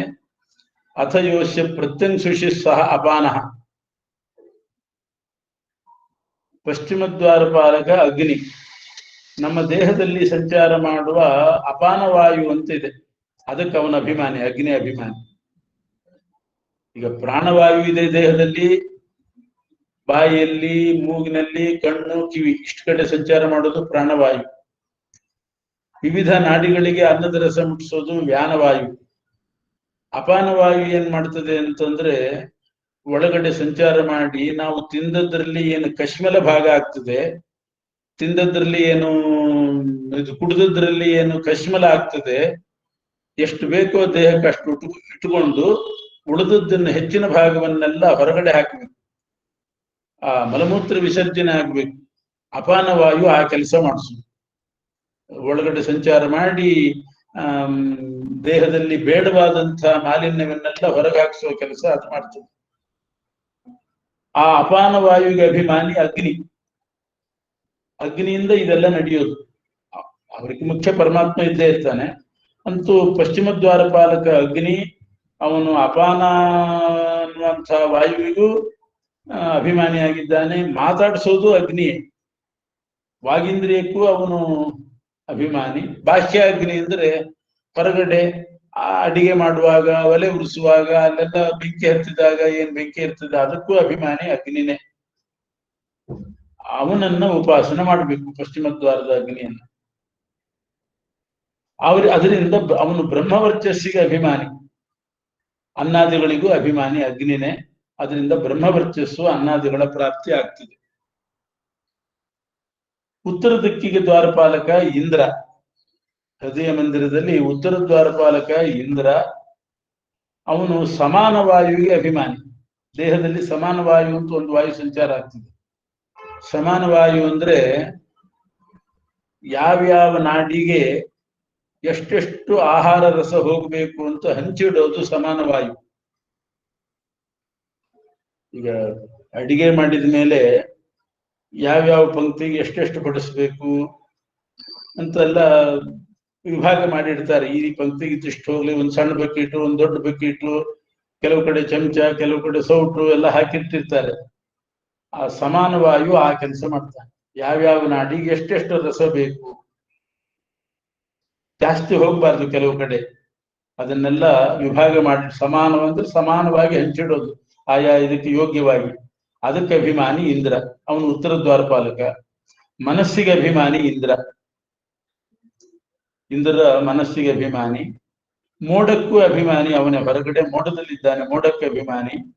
ಕೀರ್ತಿ ಮತ್ತು ಐಶ್ವರ್ಯಕ್ಕೆ, ಸಂಪತ್ತಿಗೆ ಅಭಿಮಾನಿ ಇಂದ್ರ. ಅವನು ಉತ್ತರ ದ್ವಾರಪಾಲಕ ಅಂತ ಅವನನ್ನು ಉಪಾಸನೆ ಮಾಡಿ. ಇನ್ನು ಊರ್ಧ್ವದ್ವಾರ. ಊರ್ಧ್ವದ್ವಾರಪಾಲಕ ಮುಖ್ಯ ಪ್ರಾಣ, ಮುಖ್ಯ ಪ್ರಾಣದೇವರು. ಸೂರ್ಯ, ಚಂದ್ರ, ಅಗ್ನಿ, ಇಂದ್ರ, ಪೂರ್ವ, ದಕ್ಷಿಣ, ಪಶ್ಚಿಮ, ಉತ್ತರ ಆಯಿತು. ಊರ್ಧ್ವದ್ವಾರಕ್ಕೆ ಮುಖ್ಯ ಪ್ರಾಣದೇವರು. ಅವರು ನಮ್ಮ ದೇಹದಲ್ಲಿ ಸಂಚಾರ ಮಾಡುವ ಉದಾನ ವಾಯುವಿಗೆ ಅಭಿಮಾನಿ. ದೇಹದಲ್ಲಿ 5 ವಾಯು ಸಂಚಾರ ಆಗ್ತದೆ: ವ್ಯಾನ, ಪ್ರಾಣ, ವ್ಯಾನ, ಅಪಾನ, ಸಮಾನ, ಉದಾನ.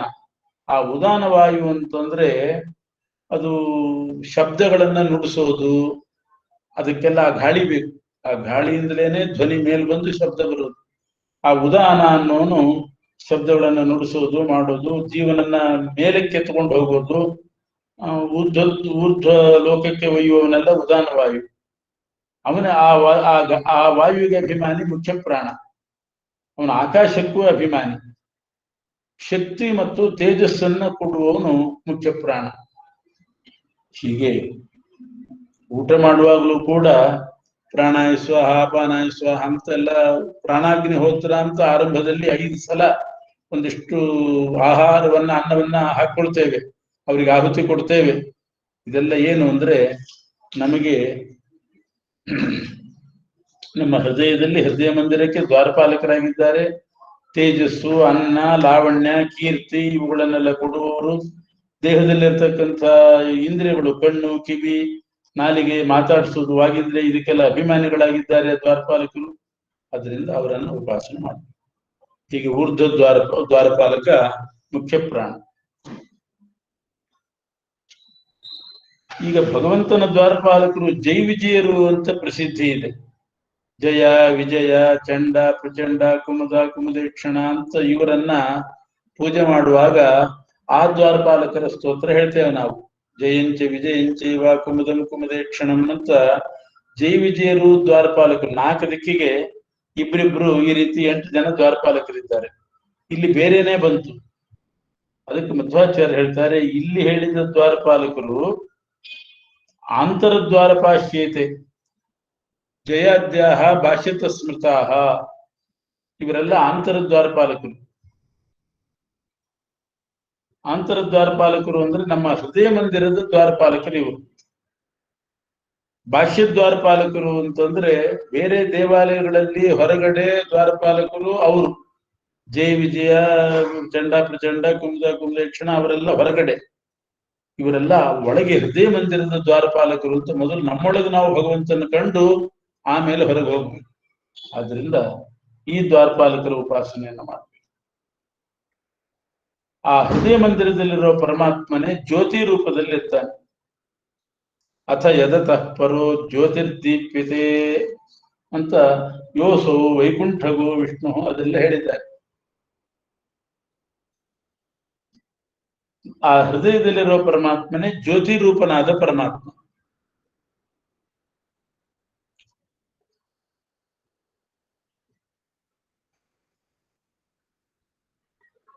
ಆಂತರದ್ವಾರಪಾಶ್ಯೇತೆ ಜಯಾದ್ಯ ಭಾಷಿತ ಸ್ಮೃತಃ ಏವಮೇತಾನುಪಾಶ್ಯೈವ. ಈ ದ್ವಾರಪಾಲಕರ ಉಪಾಸನೆ ಮಾಡಿದರೆ ಅವರ ಗುಣ ಏನಿದೆ, ಕೀರ್ತಿ, ಸಂಪತ್ತು, ಲಾವಣ್ಯ, ಅದರ ಅಂಶಾಂಶವಾದರೂ ನಮಗೆ ದೊರೆಯಲಿಕ್ಕೆ ಸಾಧ್ಯ. ವಿಷ್ಣು ಲೋಕವೂ ದೊರೀತದೆ, ಅವರ ಆ ಗುಣಗಳೇನಿದೆ ಅದು ಕೂಡ ದೊರೀತದೆ. ಅಷ್ಟೇ ಅಲ್ಲ, ಭವೇದಪಿ ಸುಸಂತತಿ, ಒಳ್ಳೆ ಸಂತಾನವನ್ನು ಕೂಡ ಕೊಡ್ತಕ್ಕಂಥದ್ದು. ಉತ್ತಮ ಸಂತತಿಯೂ ಆಗ್ತದೆ ಈ ದ್ವಾರಪಾಲಕರ ಉಪಾಸನೆಯಿಂದ. ಇನ್ನು ಹೃದಯದ ಒಳಗಿರೋ ಭಗವಂತನ, ಇದು ದ್ವಾರಪಾಲಕರಾಯಿತು. ಒಳಗಡೆ ಇದ್ದಂತಹ ಪರಮಾತ್ಮನೇ ಜ್ಯೋತಿ ರೂಪನಾದವನು. ಆ ಜ್ಯೋತಿ ರೂಪನಾದ ಪರಮಾತ್ಮನೇ ಇಲ್ಲಿ ಹೇಳುವಾಗ ಯದ ಅತಃ ಪರೋ ದಿವೋ ಜ್ಯೋತಿರ್ದೀಪ್ಯತೆ, ಸ್ವರ್ಗಕ್ಕಿಂತ ಮೇಲಿದ್ದಾನೆ ಅಂತ ಹೇಳ್ಬಿಟ್ಟು ಈ 4 ರೂಪಗಳನ್ನೇ ಸ್ವರ್ಗಕ್ಕಿಂತ ಮೇಲಿದೆ ಅಂತ ಇಲ್ಲಿ ಹೇಳಿದ್ದಾರೆ. ಹಿಂದೆ ಬಂತು ಸ್ವರ್ಗದಲ್ಲಿದೆ ಅಂತ. ಬಹಳ ವಿರುದ್ಧವಾಗಿ ಕಾಣಿಸ್ತದೆ. ಸ್ವರ್ಗದಲ್ಲಿದೆಯೋ ಸ್ವರ್ಗಕ್ಕಿಂತ ಮೇಲಿದೆಯೋ? ಮಧ್ವಾಚಾರ್ಯರು ಎರಡನ್ನು ಸಮನ್ವಯ ಮಾಡ್ತಾರೆ. ಸ್ವರ್ಗದಲ್ಲಿರೋದು ಹೌದು, ಸ್ವರ್ಗಕ್ಕಿಂತ ಮೇಲಿರೋದು ಸರಿಯೇ. 3 ಲೋಕ, ಭೂಲೋಕ, ಭೂಮಿ, ಅಂತರಿಕ್ಷ, ಸ್ವರ್ಗ ಅಂತ ಭಾವಿಸಿದಾಗ ಅಂತರಿಕ್ಷದ ಮೇಲಿಂದೆಲ್ಲ ಸ್ವರ್ಗ. ಅದರಿಂದ ನಾರಾಯಣ ವಾಸುದೇವ ವೈಕುಂಠಗಳು ಸ್ವರ್ಗದಲ್ಲಿದೆ ಅಂತ ಹೇಳಿದ್ ಸರಿಯಾಯ್ತು. ಅಂತರಿಕ್ಷದ ಮೇಲ್ಪಟ್ಟದ್ದೆಲ್ಲ ಸ್ವರ್ಗವೇ. ಇದು ಸ್ವರ್ಗಕ್ಕಿಂತ ಮೇಲಿದೆ ಅಂತನ್ನುವಾಗ ಬೇರೆ ಅರ್ಥ ಮಾಡಬೇಕು. ಏನು ಅಂದ್ರೆ, ಭೂಮಿಯಲ್ಲಿ ಒಂದು ಸ್ವರ್ಗ ಇದೆ, ಅಂತರಿಕ್ಷದಲ್ಲಿ ಒಂದು ಸ್ವರ್ಗ ಇದೆ, ಆಮೇಲೆ ಇಂದ್ರನದೊಂದು ಸ್ವರ್ಗಲೋಕ ಅಂತಿದೆ. ಅದಕ್ಕಿಂತ ಮೇಲಿದೆ ಅಂತ ಅರ್ಥ. ಭೂಲೋಕದ ಸ್ವರ್ಗ ಅಂದ್ರೆ ಯಾವುದು? ಭೂಲೋಕದ ಸ್ವರ್ಗ ಅಂತಂದ್ರೆ ಮೇರು ಪರ್ವತ. ಪೃಥಿವ್ಯಾಂ ದೇವ್ರ ಮಹಾಮೇರು. ಪೃಥ್ವಿ ಲೋಕದಲ್ಲಿ ಮೇರು ಪರ್ವತವನ್ನ ಸ್ವರ್ಗ ಅಂತ ಕರೀತಾರೆ. ಅಂತರಿಕ್ಷದಲ್ಲಿ ಸೂರ್ಯಮಂಡಲವನ್ನ ಸ್ವರ್ಗ ಅಂತ ಕರೀತಾರೆ. ಇನ್ನು ಇಂದ್ರನ ಮನೆಯೂ ಕೂಡ ಸ್ವರ್ಗವೇ. ಈಗ ಪರಮಾತ್ಮನ ರೂಪಗಳು ಈ ಸ್ವರ್ಗಕ್ಕಿಂತ ಮೇಲಿದ್ದ ಹಾಗೂ ಆಯ್ತು. ಯಾಕೆ? ನಾರಾಯಣ ರೂಪವು 1 ಲಕ್ಷಕ್ಕಿಂತ ಎತ್ತರ ಇರುವ ಶ್ವೇತ ದ್ವೀಪದಲ್ಲಿದೆ, ಮೇರು ಪರ್ವತಕ್ಕಿಂತ ಎತ್ತರ ಇದೆ, ಅದರಿಂದ ಸ್ವರ್ಗದ ಮೇಲಾಯ್ತು. ಈ ದೃಷ್ಟಿಯಲ್ಲಿ ಈ ಅರ್ಥ ಇಟ್ಕೊಂಡ್ರೆ, ಮೇರು ಪರ್ವತವನ್ನ ಸ್ವರ್ಗ ಅಂತ ಇಟ್ಕೊಂಡ್ರೆ ಆವಾಗ ನಾರಾಯಣ ರೂಪ ಸ್ವರ್ಗಕ್ಕಿಂತ ಮೇಲಿದೆ. ಯಾಕೆ? ಸ್ವರ್ಗ ಅಂದ್ರೆ ಮೇರು, ಮೇರುವಿಗಿಂತ ಮೇಲೆ ಹೋಗಿದೆ ಶ್ವೇತದ್ವೀಪ.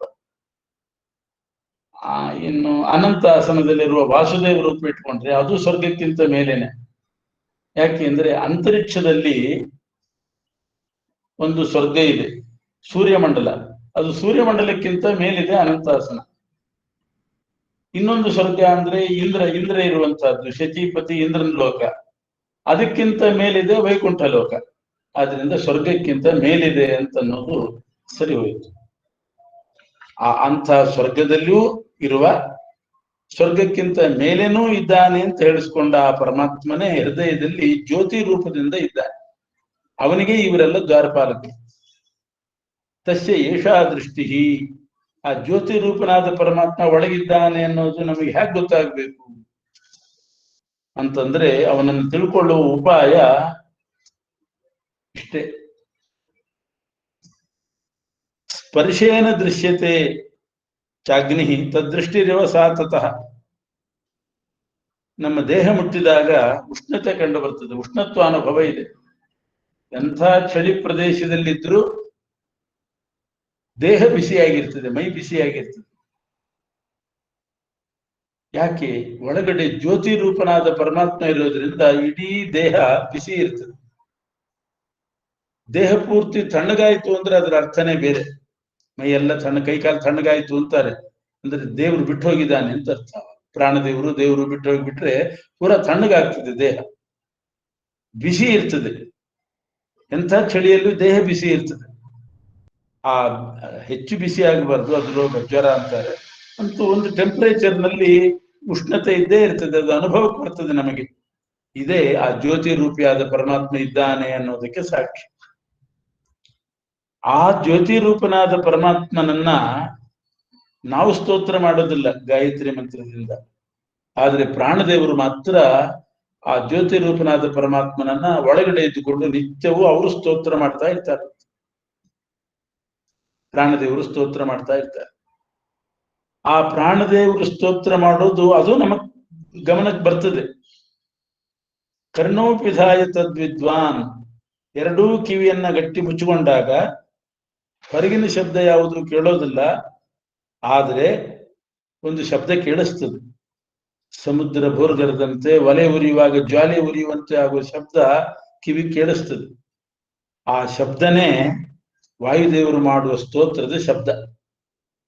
ವಾಯುದೇವರು ಪ್ರಾಣದೇವರನ್ನು ಸ್ತೋತ್ರ ಮಾಡ್ತಾರೆ, ಅದರ ಧ್ವನಿ ಸಮುದ್ರ ಘೋಷದಂತೆ ಅಥವಾ ಮೋಡ ಗುಡುಗಿದಂತೆ ಆ ಧ್ವನಿಯಂತೆ ಕಂಡು ಬರ್ತಾ ಇರ್ತದೆ. ಇದೇ ಆ ಜ್ಯೋತಿ ರೂಪನಾದ ಪರಮಾತ್ಮ ಹೃದಯದಲ್ಲಿದ್ದಾನೆ ಅನ್ನೋದಕ್ಕೆ ಸಾಕ್ಷಿ.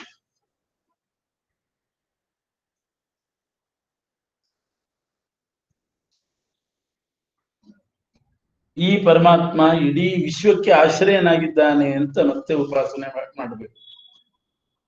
ಅಂತರಿಕ್ಷ ಲೋಕ ಏನಿದೆ ಇದು ಭಗವಂತನ ಉದರ, ಇಡೀ ವಿಶ್ವವ್ಯಾಪಿ ಪರಮಾತ್ಮ. ಆಗ ಅಂತರಿಕ್ಷ ಲೋಕ ಅವನ ಉದರ. ಬಾಹುಗಳು ದಿಕ್ಕುಗಳೆಲ್ಲ ಅವನ ಬಾಹುಗಳು. ಸ್ವರ್ಗಲೋಕ ಅವನ ತಲೆ. ಈ ರೀತಿ ವಿಶ್ವಾಶ್ರಯನಾಗಿದ್ದಾನೆ ಪರಮಾತ್ಮ ಅಂತ ಭಾವಿಸಬೇಕು.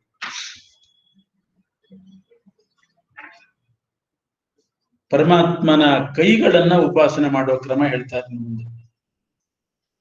ದ್ವಾದಶ ಸ್ತೋತ್ರದಲ್ಲಿ ಆಚಾರ್ಯರು ಸೂಕ್ಷ್ಮವಾಗಿ ಹೇಳಿದ್ದಾರೆ.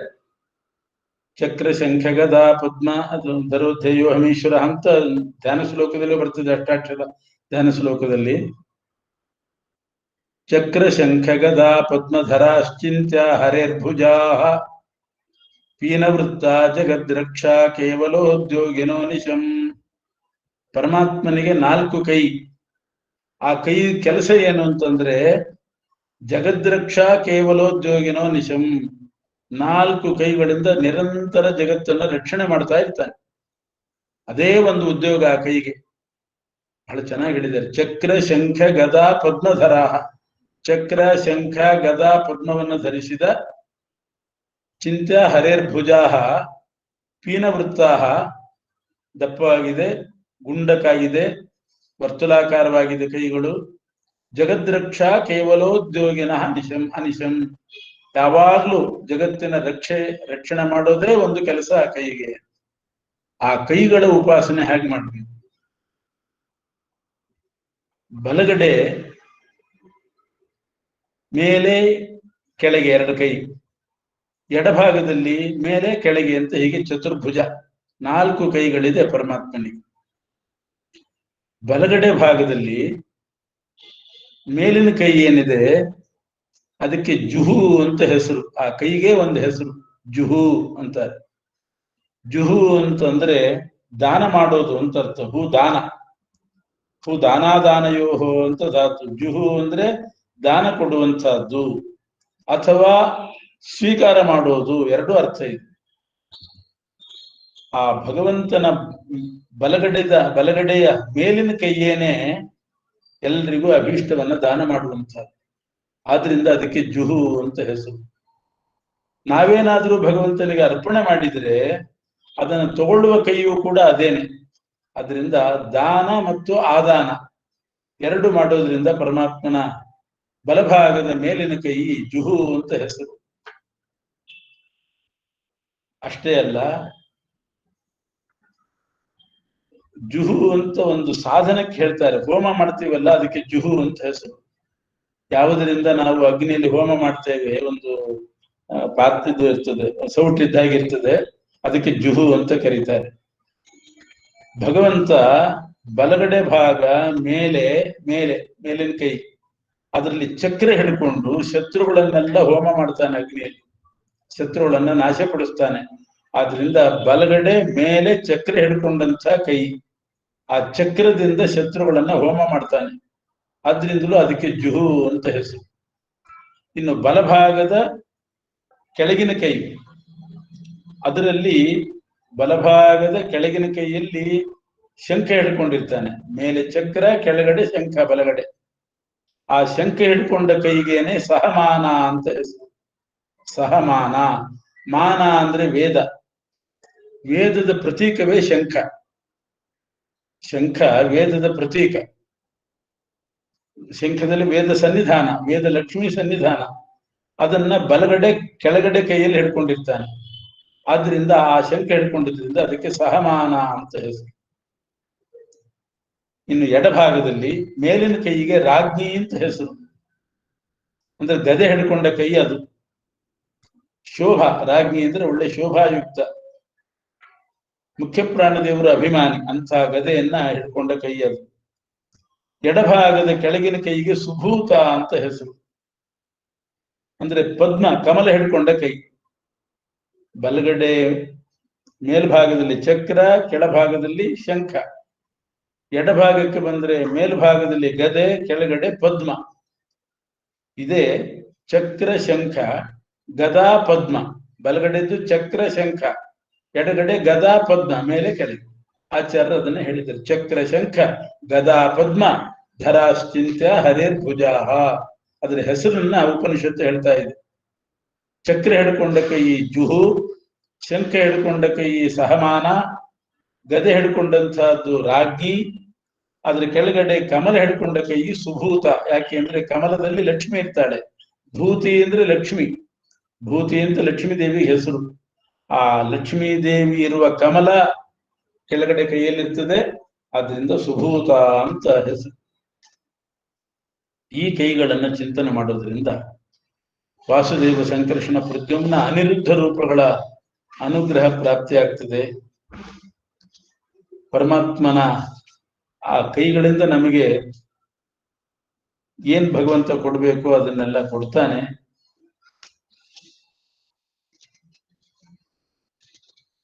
ಆ ಕೈಗಳಿಂದ ಹುಟ್ಟಿದವರೇ ವಾಯುದೇವರು. ವಾಯುದೇವರು ಒಂದು ರೂಪದಿಂದ ಆ ಕೈಗಳಿಂದ ಹುಟ್ಟಿದ್ದಾರಂತೆ. ಧರ್ಮಜ್ಞಾನಾದಿ ರೂಪೇಣ ವಿಷ್ಣೋರ್ ಬಾಹುಚತುಷ್ಟಯಾತ್ ಜಾತಂ ವಾಯುಂ ವಿದಿತ್ವೈವ ಪುತ್ರೋ ಭೂತ್ವಾ ನರೋದಿತಿ.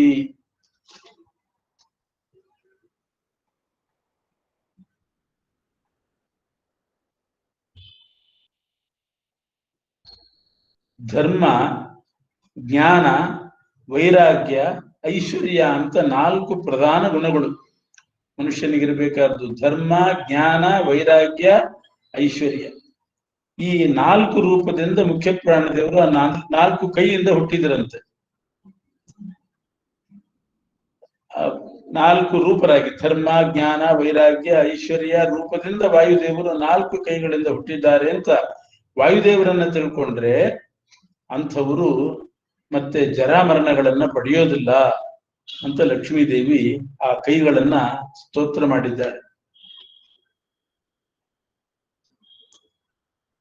ಹೀಗೆ ಭಕ್ತರಿಗೆ ಅಭೀಷ್ಟ ಕೊಡುವ ಕೈ ಮೇಲಿನ ಕೈ, ಶತ್ರುಗಳನ್ನ ನಾಶ ಮಾಡತಕ್ಕಂಥ ಕೈ ಅದು ಜುಹು ಚಕ್ರದಿಂದ.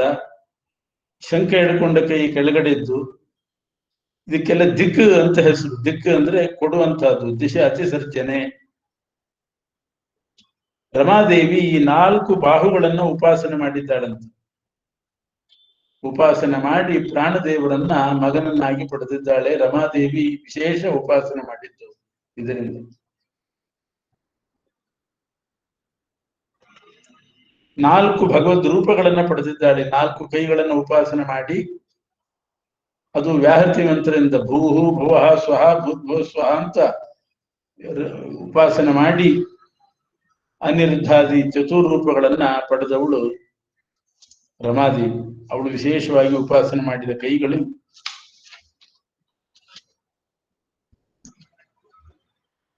ಇದು ಒಂದು ವಿದ್ಯೆ ಆಯಿತು. ಬಾಹುವಿದ್ಯೆ ಅಂತ ಇದನ್ನು ಕರೀತಾರೆ, ಪರಮಾತ್ಮನ ಬಾಹುವಿದ್ಯೆ.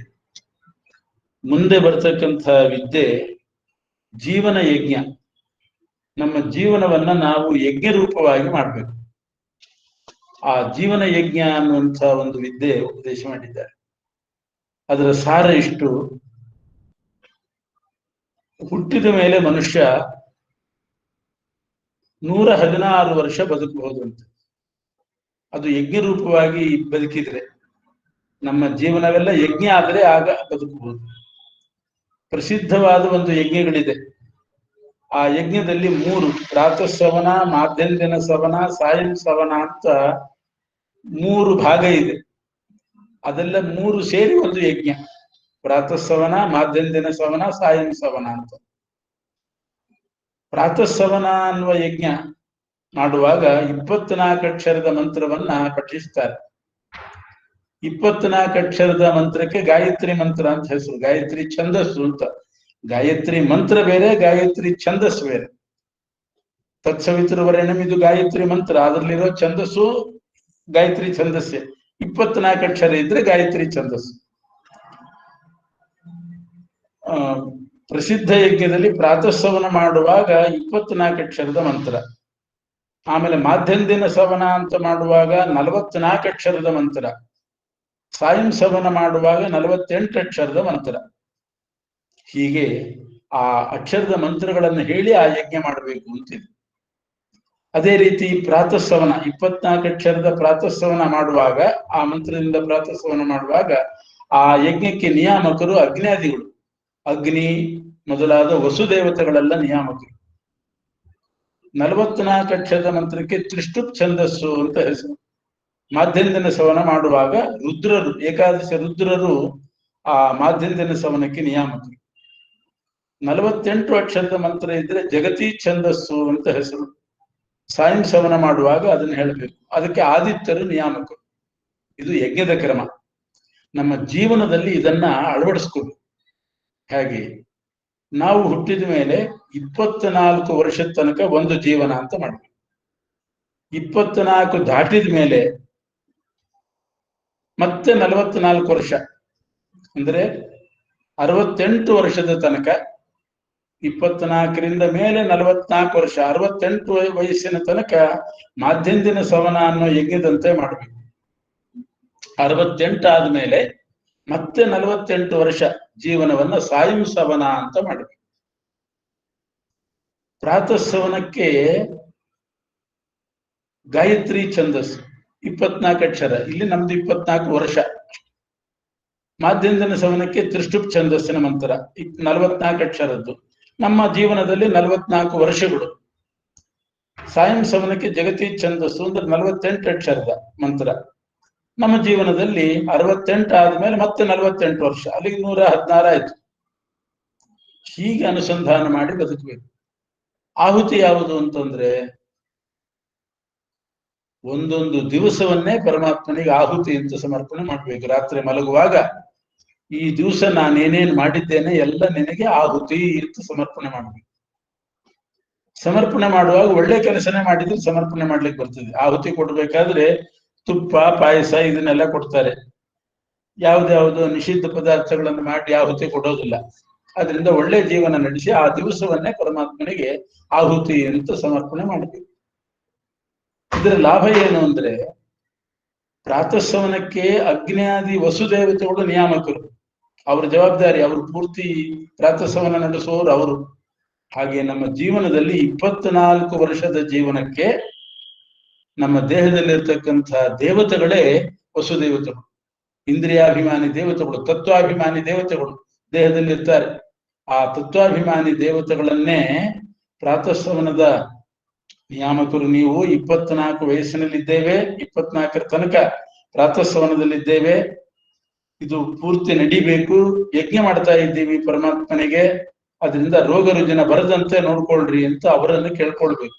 ರೋಗ ರುಜಿನ ಪರಿಹಾರ ಮಾಡ್ತಾರ ಬಂದ್ರೆ. ಆಮೇಲೆ 44 ವರ್ಷ, 24 ಆದ್ಮೇಲೆ 68ರ ತನಕ ದೇಹಕ್ಕೆ ಏನಾದ್ರೂ ತೊಂದರೆ ಆದ್ರೆ, ತಲೆನೋವು, ನೆಗಡಿ, ಕೆಮ್ಮು ಬಂದ್ರೆ ರುದ್ರನಾಮಕರಾದ ತತ್ವಾಭಿಮಾನಿ ದೇವತೆಗಳೇ, ಅವರೇ ದೇಹದಲ್ಲಿರೋ ತತ್ವಾಭಿಮಾನಿ ದೇವತೆಗಳೇ 24 ವರ್ಷದ ತನಕ ಅವರಿಗೆ ವಸುಗಳು ಅಂತ ಹೆಸರು. 24 ದಾಟಿದ ಮೇಲೆ ರುದ್ರರು ಅಂತ ಆಗ್ತಾರೆ, ಅವರನ್ನು ಬೇಡ್ಕೋಬೇಕು. ಆಮೇಲೆ 68 ಆದ್ಮೇಲೆ ಸಾಯಂ ಸವನ, ಅದಕ್ಕೆ ಆ 12 ಆದಿತ್ಯರು ನಿಯಾಮಕರು. ಆವಾಗಲೇ ರೋಗ ರುಜಿನ ಬರೋ ಸಂಭವ ಜಾಸ್ತಿ. ಆಗ ಅವರನ್ನ ಕೇಳ್ಕೊಳ್ಬೇಕು. ಆದಿತ್ಯ ನಾಮಕರಾದ ತತ್ವಾಭಿಮಾನಿಗಳೇ, ನಾನು ಸಾಯಂ ಸವನದಲ್ಲಿದ್ದೇನೆ, 48 ವರ್ಷದ ಯಜ್ಞ ಇದು, ಅಲ್ಲಿವರೆಗೆ ಈ ಯಜ್ಞವನ್ನ ನಿರ್ವಿಘ್ನವಾಗಿ ನಡೆಸಿರಿ. ವಿಷ್ಣು ಪೂಜಾರ್ಥ ಯಜ್ಞೋಹಂ, ಯಜ್ಞ ರೂಪವಾಗಿ ನಾನು ಬದುಕ್ತಾ ಇದ್ದೇನೆ, ಯಜ್ಞ ಮಧ್ಯದಲ್ಲಿ ನಿಲ್ಲಬಾರದು, ಎಲ್ಲಿವರೆಗೆ ಮುಂದುವರೆಸ್ರಿ. 116 ವರ್ಷ ಆದ್ಮೇಲೆ ಮರಣ ಏನ್ ಬರ್ತದೆ, ಅದು ಯಜ್ಞ ಮಾಡಿ ಕೊನೆಗೆ ಅವಭೃತ ಸ್ನಾನ ಅಂತ ಮಾಡ್ತಾರೆ, ಆ ಮರಣವೇ ಅವಭೃತ. ಈ ರೀತಿಯಾಗಿ ಜೀವನವನ್ನ ಮಾಡೋ ಕ್ರಮ.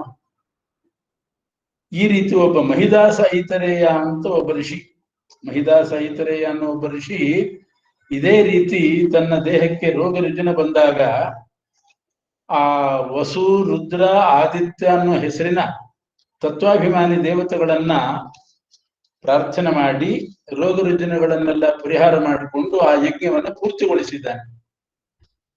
ಯಾರೇ ಆಗಲ್ಲ, ಅವರು ತತ್ವಾಭಿಮಾನಿ ದೇವತೆಗಳೇ, ವಿಷ್ಣು ಭಕ್ತರೇ. ನಾವು ವಿಷ್ಣು ಪೂಜಾ ರೂಪವಾಗಿ ಯಜ್ಞ ಮಾಡ್ತಿದ್ದೇವೆ ಅಂತ ಆದಾಗ ಅದಕ್ಕೆ ಅವರು ಕಲ್ಲು ಹಾಕೋದಿಲ್ಲ. ವಿಷ್ಣು ಪೂಜೆ ಗಡ್ಡಿ ಮಾಡಿದ್ರೆ ಎಲ್ಲರೂ ಬಂದು ಅದನ್ನು ದೂರ ಮಾಡ್ತಾರೆ. ಅದರಂತೆ ತತ್ವಾಭಿಮಾನಿ ದೇವತೆಗಳು ರೋಗ ರುಜಿನ ದೂರ ಮಾಡಿ ನಮ್ಮ ಯಜ್ಞವನ್ನ ಮುಂದುವರಿಸ್ತಾರೆ. ಈ ಜೀವನದಲ್ಲಿ ಹಸಿವೆ ಆಗ್ತದೆ, ಬಾಯಾರಿಕೆ ಆಗ್ತದೆ, ಇದೆಲ್ಲ ಯಜ್ಞದಲ್ಲಿ ದೀಕ್ಷಾ ಇದ್ದ ಹಾಗೆ ಅಂತ ಇಟ್ಕೋಬೇಕು. ಯಜ್ಞದಲ್ಲಿ ದೀಕ್ಷಾ ಕೊಡ್ತಾರೆ, ಆ ರೀತಿ ಭಾವಿಸಬೇಕು. ಯಾರಿಗೂ ಹಿಂಸೆ ಮಾಡದೇನೆ ಸದ್ಗುಣಗಳಿಂದ ಬದುಕಿದ್ರೆ ಇದೇ ಯಜ್ಞದಲ್ಲಿ ಕೊಡ್ತಕ್ಕಂಥ ದಕ್ಷಿಣೆ ಅಂತ ಭಾವಿಸ್ಬೇಕಂತ.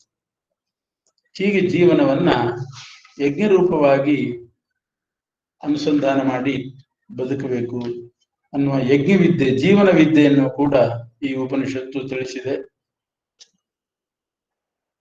ಇಲ್ಲಿಗೆ ಈ ಪ್ರವಚನವನ್ನ ಇವತ್ತಿಗೆ ಮುಕ್ತಾಯ ಮಾಡ್ತೀನಿ. ಮುಂದೆ ಬರ್ತಕ್ಕಂಥ ವಿದ್ಯೆ ಸಂವರ್ಗ ವಿದ್ಯಾ ಅಂತ ಒಂದು ವಿಶಿಷ್ಟವಾದ ಪ್ರಾಣದೇವರಿಗೆ ಸಂಬಂಧಪಟ್ಟ ಸಂವರ್ಗ ವಿದ್ಯೆ ಬರ್ತದೆ. ಅದನ್ನ ಮುಂದಿನ ಭಾನುವಾರ ಮುಂದುವರಿಸ್ತೀನಿ. ಕೃಷ್ಣ ಶ್ರೀ ಹರಿವಾಯುಗುರುಭ್ಯೋ ಪರಮಪೂಜ್ಯ ಶ್ರೀ ಶ್ರೀಪಾದರ ಪಾದಾರಂಭಗಳಿಗೆ ಎಲ್ಲ ಭಕ್ತರ ಪರವಾಗಿ ಅನಂತಾಂತ ನಮಸ್ಕಾರ ಸಮರ್ಪಣೆ ಮಾಡ್ತಾ, ಅದ್ಭುತವಾಗಿ ಇವತ್ತು ನಮ್ಮ ಚಾಂದೋ ಉಪನಿಷತ್ತಿನಲ್ಲಿ ಗಾಯತ್ರಿ ವಿದ್ಯಾ, ಗಾಯತ್ರಿ ನಾವು ಪ್ರತಿನಿತ್ಯ ಜಪ ಮಾಡ್ತೀವಿ, ಅದನ್ನ ಹೇಗೆ ನಾವು ಭಗವಂತನ ತಿಳ್ಕೋಬೇಕು, ಹೇಗೆ ಜಪ ಮಾಡಬೇಕು ಆ ವಿಷಯ ತಿಳಿಸ್ಕೊಟ್ರು. ಮತ್ತು ಭಗವಂತನ ಜ್ಯೋತಿ ರೂಪದಲ್ಲಿರೋದು ಆ ರೂಪ, ಭಗವಂತನ ಆ 4 ತೋಳುಗಳು, ಜ್ಞಾನ ಅಂದಿನ ತೋಳುಗಳು, ಅದರಲ್ಲಿ ಪ್ರಾಣದೇವರ ಉತ್ಪತ್ತಿ, ಅದು ಅವರ ಉಪಾಸನೆ. ಮತ್ತೆ ಈ ಕಡೆಯದಾಗಿ ಈ ರೀತಿಯಾಗಿ ನಮ್ಗೆ ಮುಂದೆ ಸಂವರ್ಗ ವಿದ್ಯೆಯನ್ನು ತಿಳಿಸ್ಕೊಡ್ತಾರೆ. ಗುರುಗಳಿಗೆ ಅನಂತಾಂತ ನಮಸ್ಕಾರ ಸಮರ್ಪಣೆ ಮಾಡ್ತಾ, ನಮ್ಗೆ ಯೋಗ್ಯಾನುಸಾರ ಈ ವಿದ್ಯಾನುಪಾಸನೆ ಮಾಡ್ಲಿಕ್ಕೆ ಶಕ್ತಿ ಕೊಡ್ಲಿ ಅಂತ ಅವರು ಗುರುಗಳು ನಮ್ಮ ಪರವಾಗಿ ಭಗವಂತ ಪ್ರಾರ್ಥನೆ ಮಾಡ್ಲಿ ಅಂತ ನಾನು ಪ್ರಾರ್ಥನೆ ಮಾಡ್ಕೊತೀನಿ. ಎಲ್ಲ ಭಕ್ತರ ನಮಸ್ಕಾರ ಮಾಡ್ತಾ, ಮುಂದಿನ ಭಾನುವಾರ ಮತ್ತೆ ಎಲ್ಲ ಗುರುಗಳು ನಮ್ಗೆ ಅನುಕೂಲ ಮಾಡ್ತಾರೆ. ನಮಸ್ಕಾರ. ನಮಸ್ಕಾರ.